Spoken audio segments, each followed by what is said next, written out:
This video is sponsored by Phoenix Pharos cards. If you need supplies of singles or splits for Cardfight Vanguard, especially the ones in the video, do check out Phoenix Pharos cards today, and as a bonus, use the promo code MetaNerd to get an amazing 5% discount. And with that being said, let's get on with the video. Greetings YouTube, welcome back to the MetaNerd channel. I am Marcus, bringing you another video for Cardfight Vanguard Willdress. In this video, we'll be wrapping up DBT12 support that was revealed like quite a while ago, but it's better late than never. I'm gonna wrap up every single support that was being left out for DBT12 so that we can focus on other stuff. So for DBT12, the rest of the wrap up, there's not really a lot, but at the same time, there is quite a sizable one. Most of them are kind of okay-ish. They don't really change a whole lot, but some do really impact whatever the rideline that they are supporting, like a really big way. Without further ado, let's wrap up what we missed out for DBT12. First off, for Dark States, we have Tyrannical count Ayperos. Continuous rearguard circle. When your opponent would put normal units from rearguard into their soul by the ability of your Vanguard with Barrel Magnus in its card name, your opponent put those units on the bottom of their deck in any order instead of soul. Second skill, auto rearguard circle. When this unit attacks, this unit gets 5k power until the end of that battle for every 5 cards in your soul. So this is a optional support unit for Barrel Magnus. It doesn't really do a whole lot other than, you know, forcing the opponent to return whatever rearguards that they have instead of putting it into the soul. Will definitely cripple a lot of decks. The only problem for this is that it's very matchup dependent, because some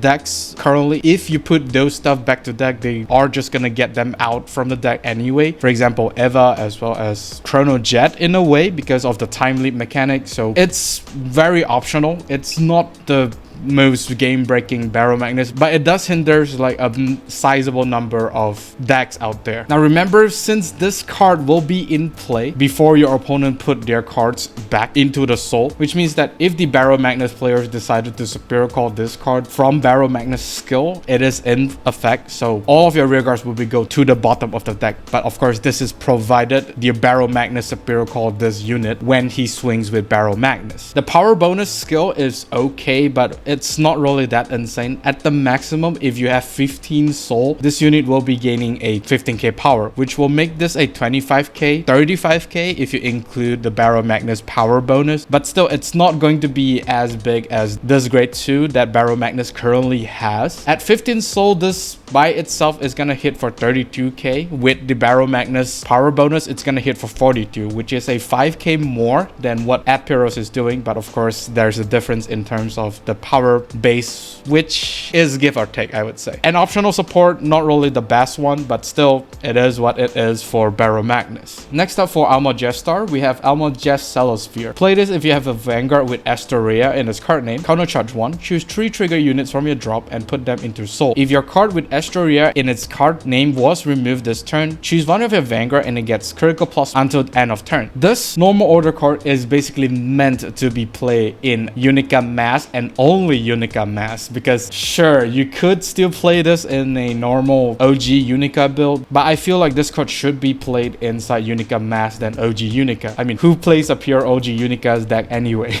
It's basically the cost for Unica Mass, because Unica Mass costs 1 Counter Blast and Soul Blast 3, and since this order card does counter charge 1 and choose 3 trigger units to be put into the soul, it's basically fueling Unica's cost. It's going to allow Unica Mass to keep recycling the critical trigger that was put into the drop zone, be it from guard or heal. It's going to give more power for Unica Mass and the restanding rearguard. The extra critical here is very crucial, and it does increase the deadliness of Unica Mass, because at the moment, if you go up into the Unica Mass, the center column doesn't really do a lot other than having the triple drive. With that added critical, it actually makes a huge deal for the opponent to decide whether or not they want to guard or no guard the center column, because it's going to be very scary. So this is, I think, quite possibly going to be the most important normal order card, and I think Unica Mass do have space to run this. This card being a stapler card, I think it's really good. Moving to Cater Sanctuary, we have Delta Append Sorceress. Although when this unit is placed on rearguard circle from hand, if you have a grade 3 or greater Vanguard with Sorceress in its card name, cost Counter Blast 1, look at the top 2 cards of your deck, choose a card from among them, put it into the hand, and put the rest on the top or bottom of the deck. If you personal road this turn, choose up to 1 critical trigger or front trigger from your hand and put it on top of the deck. It's basically like the standard trigger stacking units or key pieces on top of the deck for more draws or drive check into the critical triggers or whatever triggers that you decided to stack on top of deck for Hexa Orb. Hexa Orb getting this amount of support that basically helps to stack the deck is really nice, and it helps with the overall consistency in you needing to drive check into the trigger units and thus increase the deadliness of the whole deck. On top of that, you are able to stack like a double trigger on top thanks to the second part of the skill. When you are being Personal Ride, you basically get the OG Hexa Orb skill to put a crit Aura front to the top of the deck is actually really scary. This basically means that Hexa Orb at the moment is able to attack for 5 times if and of course you stack 2 triggers on top of the deck, which is really easy at the moment for Hexa Orb thanks to this card. Up to 3 triggers is definitely possible for Hexa Orb. If the Hexa Orb player is able to stack like 3 triggers on top of the deck, you're basically guaranteed the win. It's really disgusting, especially the numbers. A new stapler card for Hexa Orb, and I'm really happy that they are giving like the underrated decks more support and a quality support at that. It's just really good. Next for Hexa Orb, Generous Flute Angel. Auto when this unit is placed on Rigor Circle, if you have a Vanguard with Sorceress in its card name,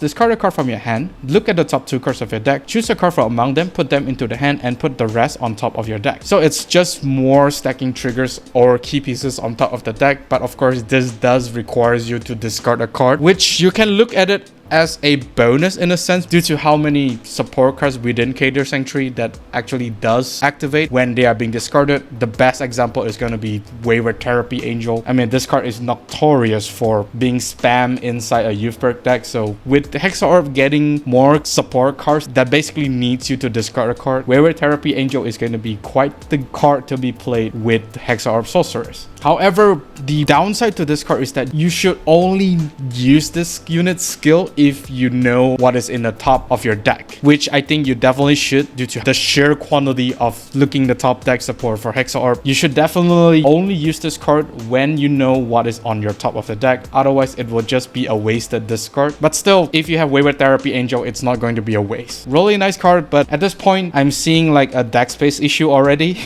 There's a lot of support that Hexa Orb may or may not want. It's just how you want to run the deck at the moment. Really good support for Hexa Orb players to play around with different deck builds. Next for Stoicheia, we have Prevailing Dragon. He's a tier dragon. It's very important because this card is basically a support for Maelstrom. Auto Rigor Circle. At the end of the battle, this unit attack. If this unit was placed on Rigor Circle by a card's ability this turn, retire this unit. Choose a normal order or set order from your drop and put it into the hand. So once again, this is a tier dragon. It's really good as a tier dragon for Maelstrom because this means that Maelstrom is able to superior call this tier dragon with his own skill, which only targets tier dragon, which is kind of sad. But still, with this card being able to recycle Storm of Judgment is very nice. The set order that Maelstrom definitely loves to play because you only have limited search for this set order from the right line. So most of the time, it's either you need to rely on the RNG to draw into it or it just goes to the damage zone. Prevailing Dragon, in the mix of you Maelstrom support, you are able to kind of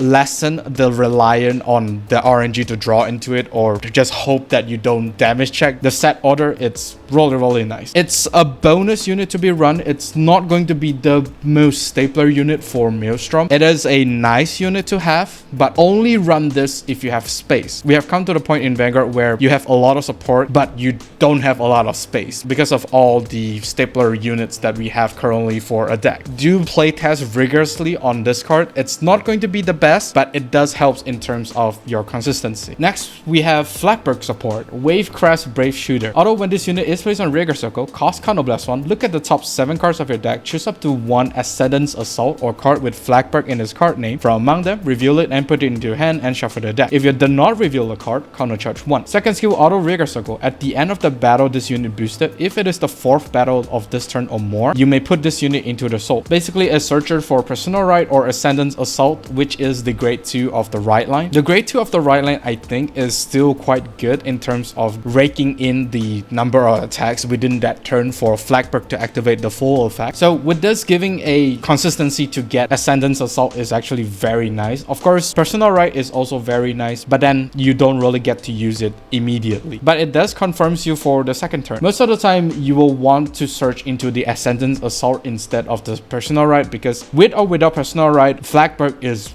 one of the more dangerous Vanguard attacks to one of the more dangerous Vanguard decks out there, even without a personal right. But if you are not able to rake in the number of attacks within that turn, it's going to hurt you more than not personal riding. So yeah, Ascendance Assault is the much better choice to get. So this card basically filters the deck, which technically does not cost anything even if you don't get anything from the top 7, but top 7 is a generous amount for a searcher effect, so I highly doubt that you will fail. But even if you fail, you do get back the Counterblast, which is just really nice. You do gain a soul from this card since, you know, after he's on place, he's basically dead at the moment, so you can just put him into the soul with the second skill if he's boosting for the 4th battle or more. Very nice, and it does provide you with soul resources for other skills as well. It's really good. Lastly, for story chaos, we have Orderly Maiden Yolanda. Auto rearguard circle. When this unit boosts, cost retire 2 grade 1 or less rearguard, draw a card, and this unit gets 10k power until the end of that battle. I would say this card is basically a Grand Fair support because Grand Fair is the only deck that Stoichia do have that actually superior calls a lot of 2 or less grade 1s. I mean, mostly grade 0s because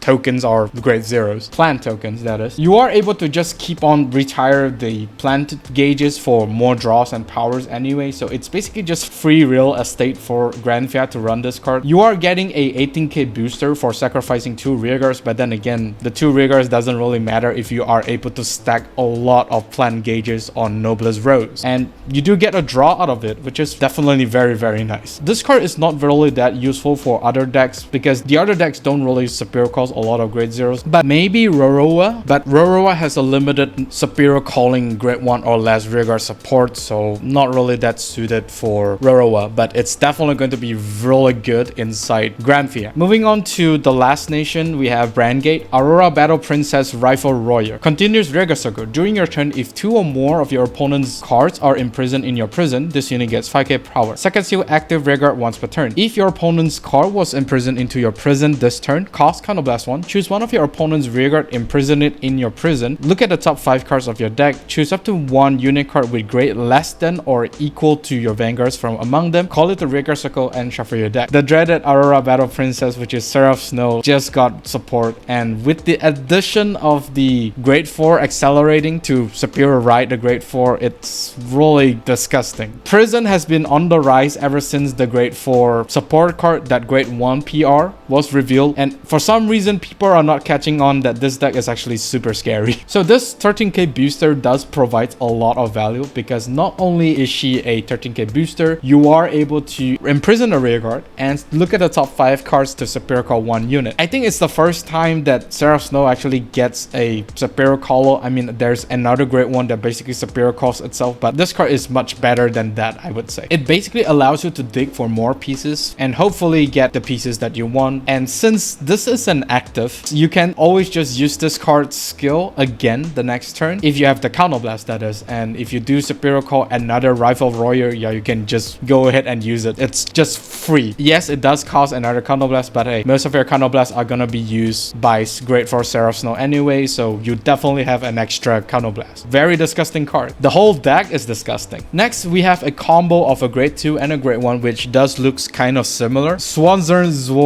Zwei or something. It's a German word, so I apologize if I can't pronounce it right. Continuous rearguard circle. If your opponent's rearguard was retired by your set orders ability this turn, this unit gets 10k power. It's a very simple skill, but at the same time, it's very specific because the opponent's rearguard needs to be retired by a set orders ability. Currently, only Welstra and Orpheus has set orders that actually retires the opponent's rearguard. But of course, this card is geared mostly towards Welstra because Orpheus does not really need this since the deck itself already has a space issue already. However, the problem comes is that this card does not really provide Welstra with a lot of utility.